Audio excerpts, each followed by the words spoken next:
It's Zach Martin on the Big Fat American Rock Show. I'm with Peter Agrigopoulos, and I hope I said it correctly the American way. When I first talked to you, I said it the Greek way, so now I'm confusing myself. You got it right in the middle. You got a bit of both. Okay. It's Argyropoulos in the States. It's Argyropoulos in Greece. Okay.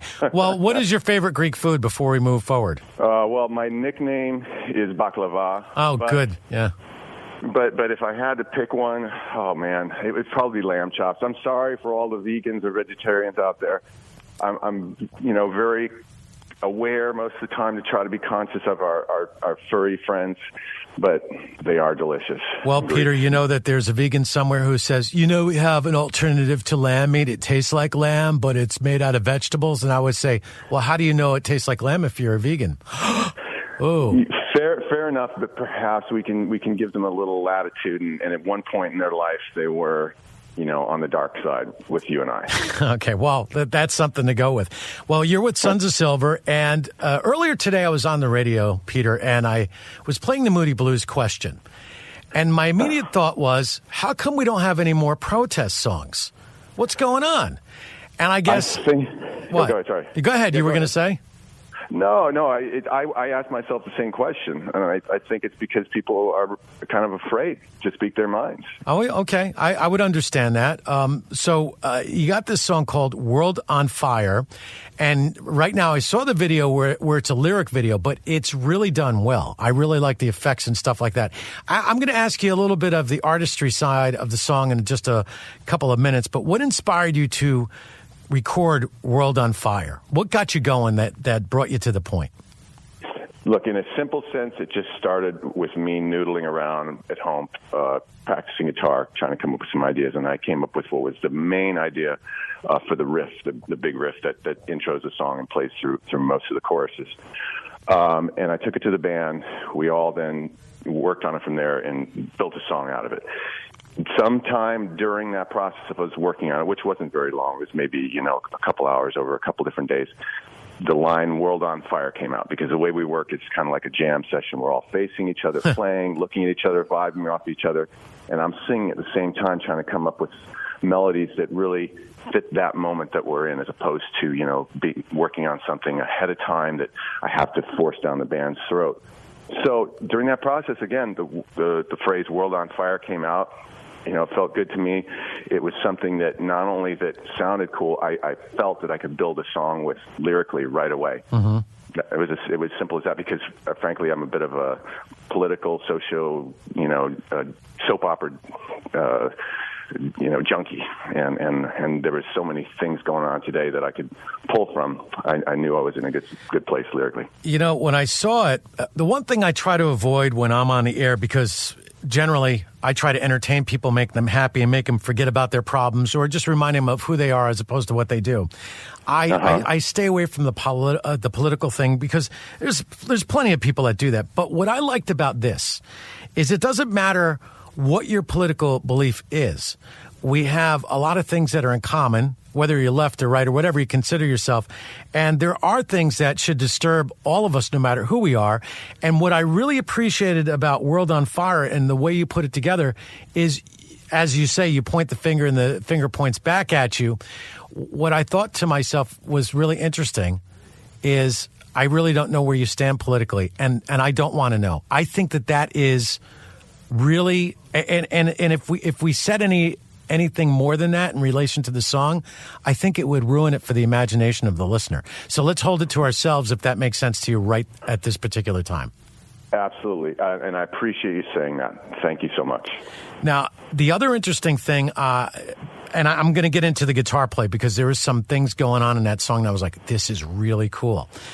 The Sons of Silver, and I really hate to sound like the typical radio guy, but because of World on Fire, and I thought Sons of Silver, what was the idea of going with that as a band name? I think it's a real interesting band name, and I just don't know if it's related to World on Fire or what you guys are thinking.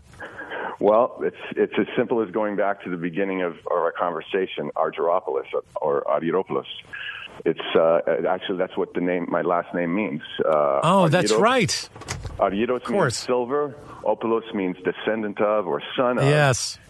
And we were searching for a name. You know, we started out a couple years ago as I was basically a solo act, and the guys in the band were my backing band. But within, you know, after a good year or so of playing live, a lot of touring, I should say, we realized we were a band. We needed a band name. And my father had mentioned it at one time. One of my brothers mentioned it. I threw it out there to the guys. They loved it.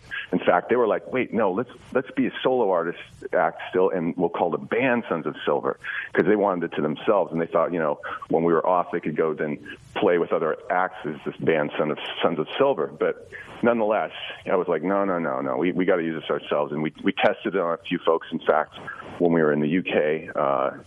Late last year, at the end of 2018, we'd be like, "What's your band name?" We'd say Sons of Silver. And even though they saw a different name on the bill, and they'd be like, "Ooh, I like that." And so for us, it was pretty simple at that point. Let me just tell you, another brilliant move. I didn't think about like analyzing your last name, but that's great. That's fantastic. And you know, if you're like a Renaissance type of person, you'll totally dig that. It reminds me of an encounter I had with Sonny Ozell, who is the wife of Patrick Stewart, and she's got a AAA album out, Overnight Lows. It's a really good album.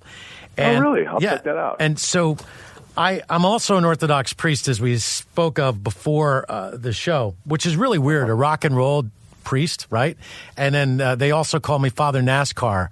The monks call me Father NASCAR because I'm always racing around. But well, go ahead, sorry. So there was a book of what we call the hours. Horologia, right? Yeah. And she starts getting in on this, and then it turns out that one of her songs is about St. Ursula. And she goes into this different direction I did not expect. And I thought, wow, this is so awesome that we have artists these days that are using their brains and really trying to pull out more than the average person would. So I both, when it's Sonny or yourself, Peter, I really applaud you on that. I think that is brilliant. That is a job well done. You got to be proud of yourself for that. You know, thank you so much, Zach, for saying it. I am. You know, if anything, I'm relieved because, you know, I can't go up on stage and perform a song that I really don't believe, that I don't feel that I pushed itself to its maximum, as well as, you know, gave the audience something new. I mean, look, rock and roll's been around for quite a while now, and we've heard a lot of the same things over and over again. And you know, many of the interpretations of daily life that we hear in song, in rock and roll at least, it's, you know, a lot of them are just, you know, it's okay. People just really didn't challenge themselves, really go a step further or two to try to see if they could come up with just maybe a new little twist to say things. And if I may applaud myself, I'm kind of looking for that. I just want that one little phrase, you know, and it doesn't mean it's like a novel phrase, but it could be an old cliche, but it's a context that's put within. It's maybe the way in which it was said, the tone, the phrasing, and it takes a lot of work. So when you say something like that, I really appreciate it. Well, you're very welcome. It's heartfelt, and you know, I do appreciate what you guys are doing. Now let's talk about your guitar play. If anybody's listening to this song, I think it should definitely pop out. You're using some traditional effects is what I picked up. Very interesting change-ups. And then I can hear the actual fingers going over the fret. So why don't you take us through what those sonics are? Like, explain what's going on in the guitar, maybe some of the filters you're using, or there might be a kid listening right now who says, "Oh man, I'm going to try that as soon as I get home." So what were you doing with the guitar in this song? I want to tell you, I've never asked an artist that kind of question before. Really? Well, I'm honored. That's cool. It's fun. It's fun to talk about this stuff, and I'll be sure to tell our lead guitarist, Kevin Holland, who I'll see in about an hour and a half in the studio. You mentioned that because he and I are guitar and guitar effect junkies. We text each other pretty much every day, usually, you know, several times a day. You know, with different guitars we found, you know, online in the classifieds, or different pedals we've stumbled across if we've gone into a music store and seen something that's, you know, catches our eye or ear. So, you know, if I may, in a you know, starter sense, Kevin generally plays guitars that are, you know, Les Pauls or humbucker based, and I generally play guitars that are single coil based, and usually it's Telecaster. And if one is really listening closely, his guitars, more often than not, say 85% of the time, are panned hard left. Mine are panned hard right. So right there, if someone's listening, they can get an idea of who's who. In this particular song, Kevin was using his early '90s Les Paul, and I believe he was running through a Dr. Z amp, perhaps with an AC30 mixed in. And pedal-wise, he was probably using a JHS, the Angry Charlie. And most likely using a little bit of reverb he gets from a Strymon Big Sky, and perhaps a little bit of slap delay that he'll get from, a Strymon Volante. That's probably what's happening. For me, my main effect actually was going through an Eventide H9, and that's what I really got on the right side. A lot of that, it's a multi-effects box, but in that particular case, I was using one of their massive fuzz, I don't even know what you call it, presets, and that's where that sort of a little over the top sound came from. And then as the song progressed, one of the key features is after the second chorus, it's got a really cool key change, and I know some other effects in there. I can't remember exactly what we're using, but it's usually it's a layer of different effects. And in this case, though, the idea of that key change, which I thought was brilliant, was Adam, our bassist Adam Curry's idea, and it gives a lot of latitude. Then when we come down in that breakdown section after, it gives a lot of room for Kevin and I to have some effects. Fun with effects, delays, reverbs, and tripping out stuff. And 90% of that stuff you hear, the tripped out stuff, that's Kevin. And frankly, I just sort of sit there and watch him in awe. Well, yeah, everybody's got their way of doing things, and you did a great job explaining it, because it's very hard for most people to go, "What'd you do while you're playing guitar?" I don't know, just whipped, just wung it, whatever. I wing it. Yeah. Oh, you know what? Look, there is a degree of winging it for us, but actually, we're pretty methodical in the way we work. We track live as a band. That's good. In the sense of bass, drums, and the two guitars. Brina, our keyboardist, and my wife, she's the engineer, and so she's recording, and it's just the five of us. Occasionally, ever so rarely, we'll have a friend visiting in the studio. Perhaps someone may come in and want to play keyboards for a minute, but really, it's just the five of us. And usually we'll go back and spend more time on guitars to refine the sounds, perhaps refine the parts, to double some things like that. So in those situations, which again is most of the time, it's myself, Brina, and Kevin working together, and we're pretty meticulous. We'll take a couple days to get guitars for one song, quite often, and not because we don't really know we want to play, but it's more we just want to get the tones just right, get the feel just right. And there's a lot of trading off. For instance, Kevin could be working on his part, and I'll say, like, "Hey, can I grab your guitar?" And I'll jump in, and I'll go grab his guitar, and I'll start playing his part. But it'll help him maybe get out of a sort of a rut he might have been, or if he wanted to push himself further, it'll give him a new way of looking at things, and vice versa. He'll do the same for me, and then Brina will chime in with an idea as well. So it's a really kind of a round robin situation, but it's very fun. There are no egos. It's actually.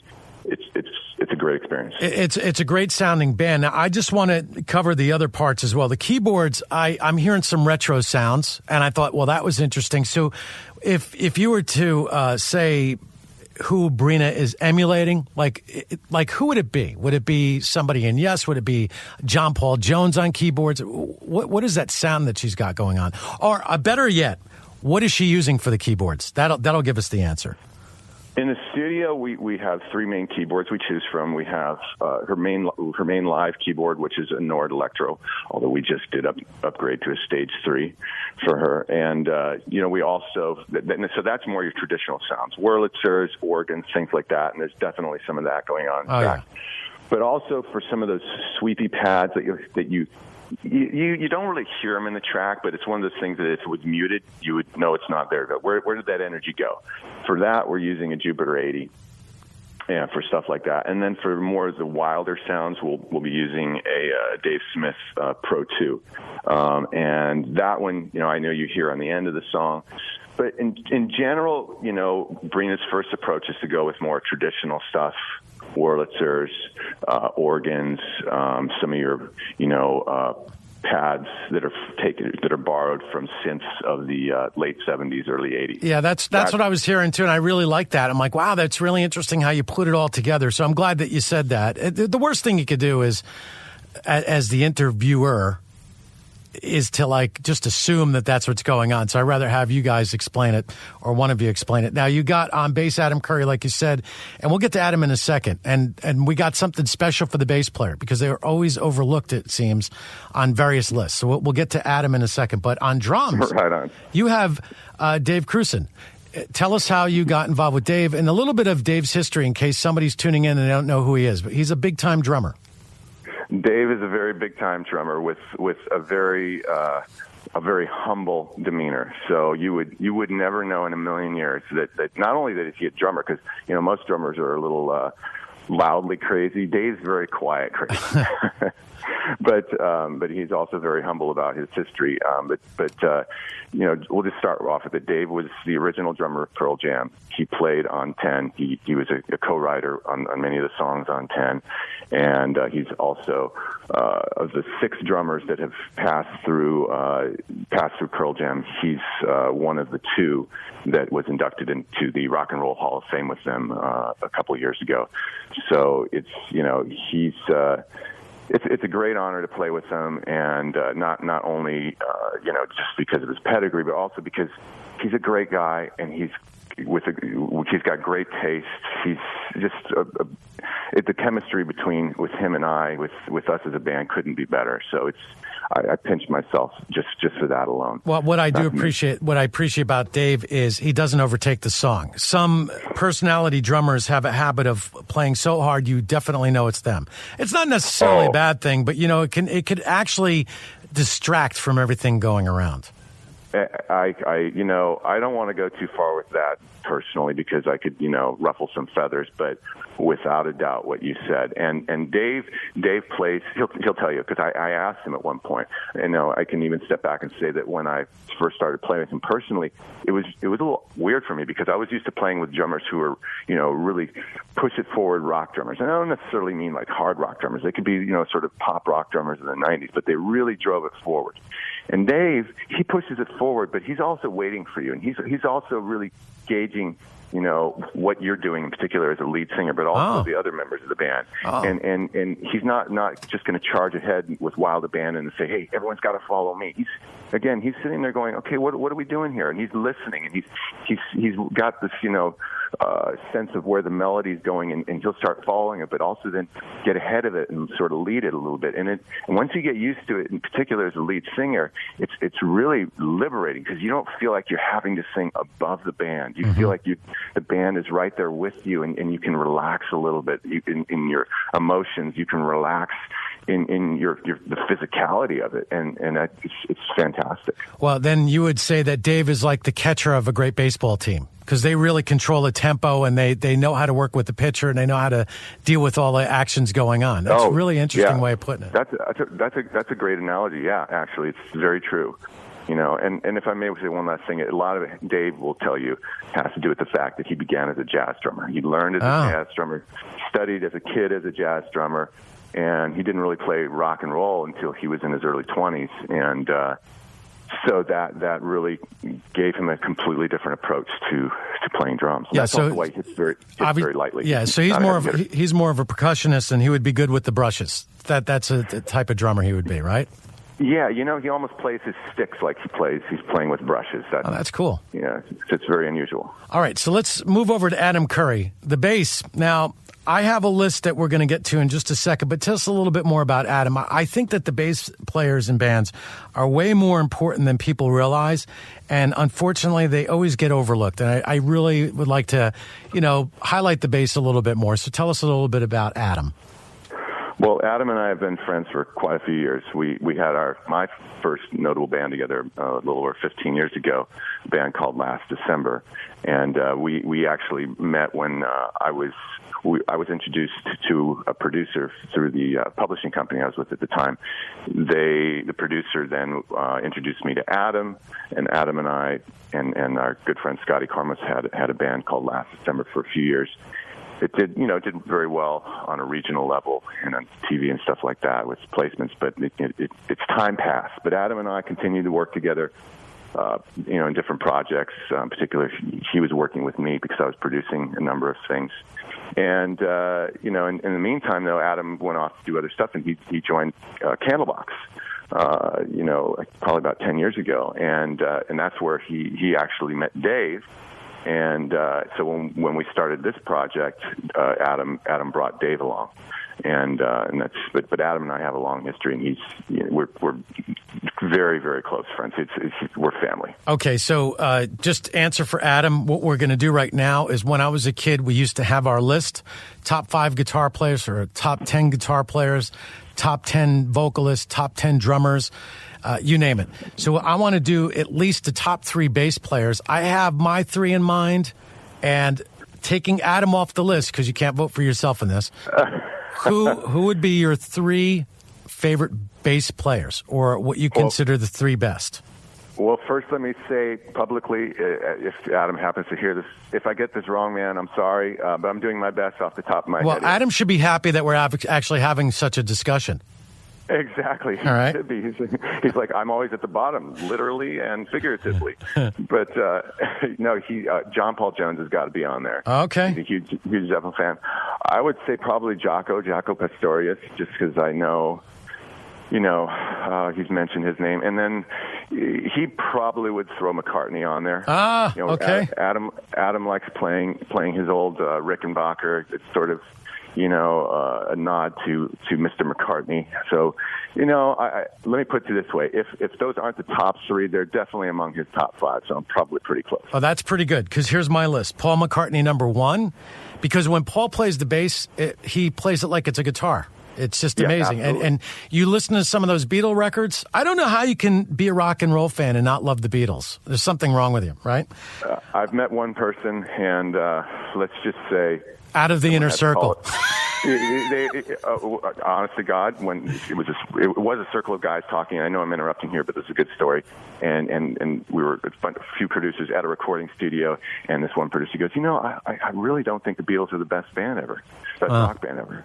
One of the guys stepped out, grabbed a fire extinguisher, brought it back in, and he goes, I got to cool off this room because Satan's in here. That's good. I like that one. Anyway.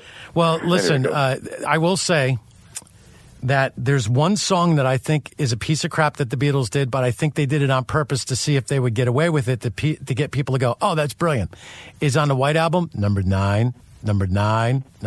I cannot stand that one. I think they must have did it as a joke, right? Tell me that's a joke. I'm thinking that they were longing for CDs to come along. So they put it for the age of CDs, where those who really, really wanted to torture themselves could listen to it, but those who just wanted to get to the good stuff, even the mediocre stuff, could just hit click and fast forward. Good point. Because that is painful.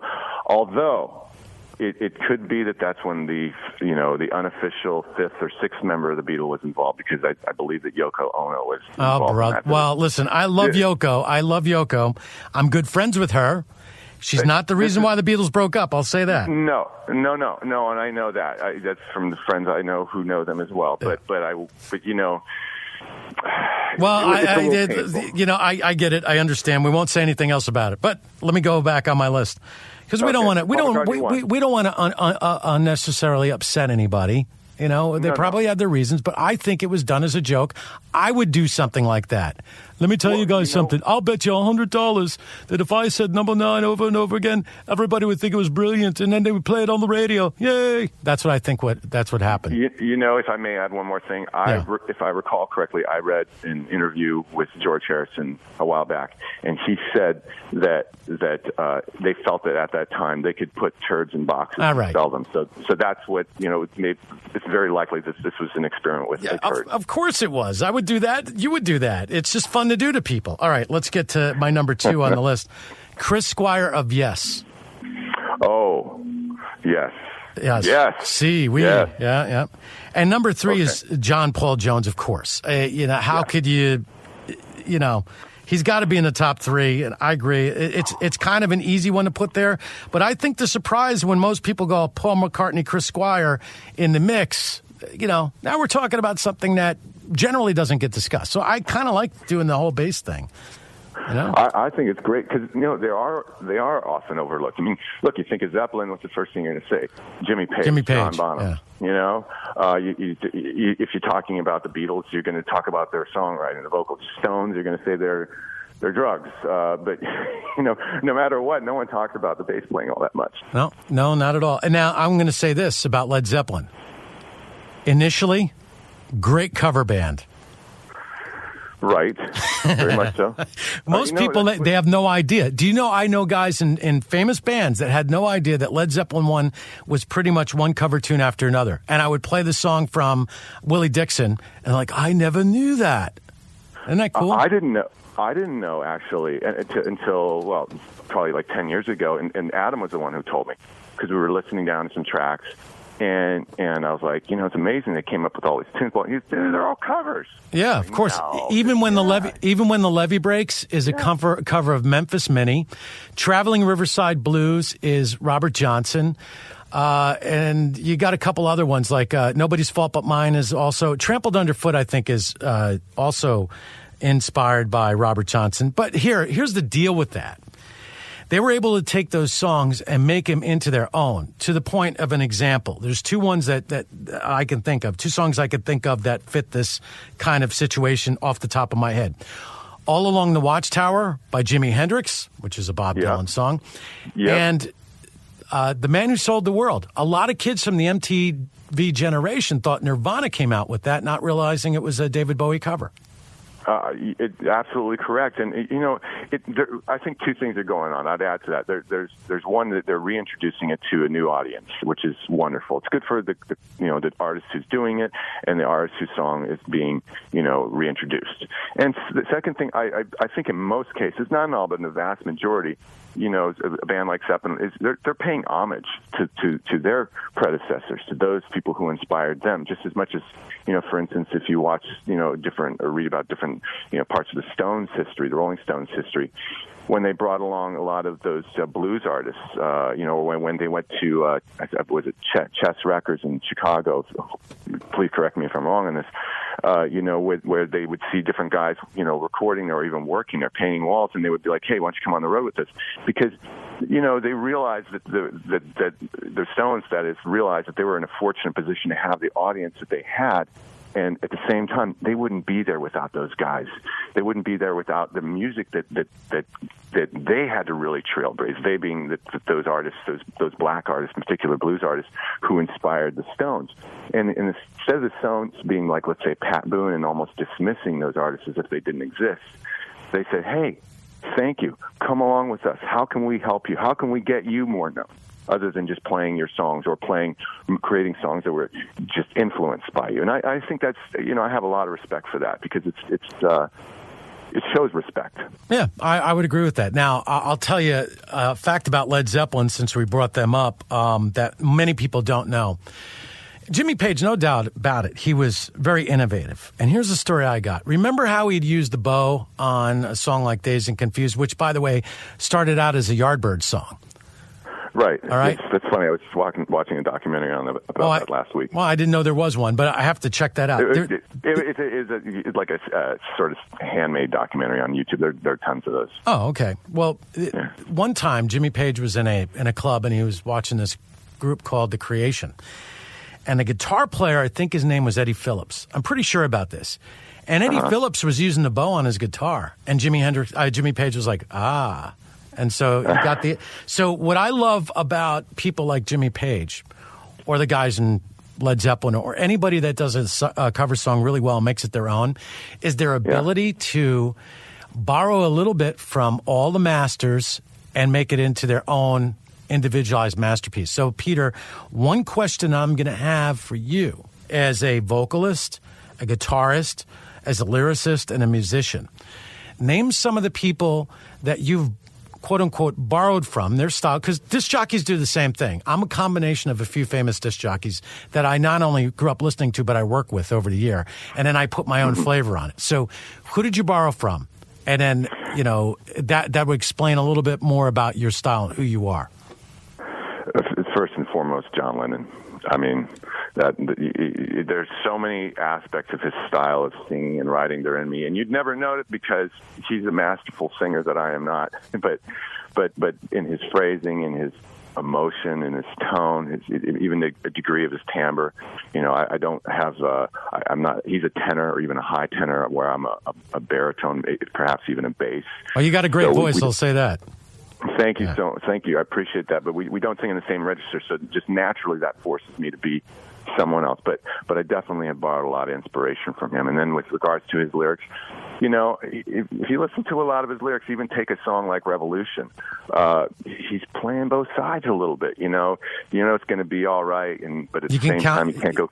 Yeah, can't go carrying pictures of Chairman Mao. Right, and he goes, and you can count me in out. Right? There's two different versions on the acoustic on the White Album. You count me out. I like that. Yeah, good. Exactly. So there's that going on. I would say first and foremost him, and then there's another artist who most of your listeners won't be familiar with. He's a Greek artist. His name is George Delatas. He's very well known actually worldwide, but not as much generally in the States. And he is, one of the greatest Greek singers of the last, 50 years or so. And I can't tell you enough how much his style has influenced me, because I grew up with a lot of Greek music with my family. And for whatever reason, he always caught me here, even as a young boy, and all the way up. And if I may add one more, and this is again not going to be on the radar, but it's genuine. It's very sentimental, but it's genuine. It's my father. My father is a singer-songwriter himself. He's it's more than it's not a career, but it's more than just a hobby. And he was always around me singing. He was a Greek immigrant, came over to the States at 15, and so everything he applies to singing in English, and he doesn't sing with an accent, but the way he applies it is unusual. And I think I carried, a lot of those unusual techniques with me from a vocal perspective, or vocalizing perspective, but then from a writing standpoint and from a lyric standpoint, my dad was very, very influential on not only the artists he introduced me to, from the Beatles to the Clash to Bruce Springsteen to Radiohead, so on and so forth, but also in his style of writing lyrics that were a little more poignant, but sensitive. Not, sensitive in a weepy way, but sensitive that there are people out there listening, and the goal is to communicate, not to injure. And I frankly, I say John Lennon, but in many ways, it's my dad's. Oh, that's a beautiful thing. It sounds like I hear orthodoxy creeping in. That's good. I like what I'm hearing. Hey, listen, Paul McCartney would tell you how I was in the choir. That's where I got my start in the choir. And I think the liturgical music and being brought up in the Orthodox tradition, whether it's Greek, Russian, or whatever, you get this whole sense of tones. You get this whole ethos of how the message you want to transmit to people has to be thoughtful and provocative, and really at the same time not injure anybody. So it's a great balance you got there. I applaud you on that. No, I appreciate it. That's cool. Well, my dad, on that note, he was an altar boy, and he thought about joining the priesthood for the Greek Orthodox Church when he was younger. So it rubbed off to one degree or another, I would say. I think it definitely does. It's a beautiful thing. I mean, our spirit is part of who we are, and the music feeds that. It's a great thing, a great gift to have. And again, thank you for sharing the insight, your knowledge. We talked about favorite bass players. We talked about who inspired you. We talked about the meaning of your name and how you got Sons of Silver. We talked about the song. Now, if there is a kid listening right now and he goes, man, I want to grow up and be like Pete. Not like Zach, but I want to be like Pete. Is there a way that, because we even talked guitar tech in this.